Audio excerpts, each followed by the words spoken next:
Leo kwanza niwape heli ya nini, sijui heli ya Valentine ni wapenda nao. Japokuwa mashehe wanasema Valentine ni sikukuu ya maraya, sijui ni msapoti, sijui ni muache. Okay, fine to go. So leo nipo kwa ajili ya kuwafundisha kitu kimoja vijana, nyie mnaopambana. Kama ni kijana unajua unapambana, chukua kodi hizi tatu.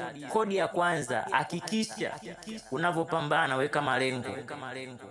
Ni kitu gani unakipambania? Usipambane tu afu ujue unapambania kitu gani. Weka malengo kabisa, unajua mimi hapa napambana nifikie lengo fulani, nifikie hatua fulani, nifikie ngazi fulani. Sawa? Pambana, unajua kabisa mimi ni maskini, natakiwa nipambane. Sijui umenielewa? La pili, kuwa mbali na wanawake. Kitu kinaitwa mwanamke, yani kitu kinaitwa mwanamke.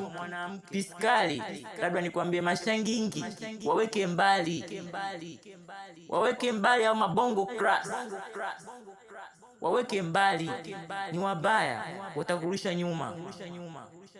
Yani hao labda ukitafute kimoja tu cha kuchapa na kuondoka, ila kusema uwaweke watakuharibia life yako na malengo yako ambayo umeyapanga.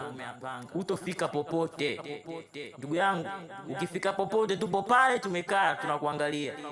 La tatu, hakikisha kila unapotafuta usimsahau Mwenyezi Mungu, kumuomba Mwenyezi Mungu, maana Mwenyezi Mungu ndio kila kitu.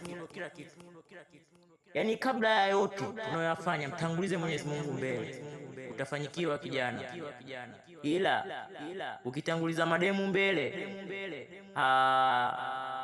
sisi hapa tu kwa zima hela ya dawa, maana najua gonorrhea zitakuwa. Sijasema mimi, kasema Vani Mswahili. Usikose kunifollow.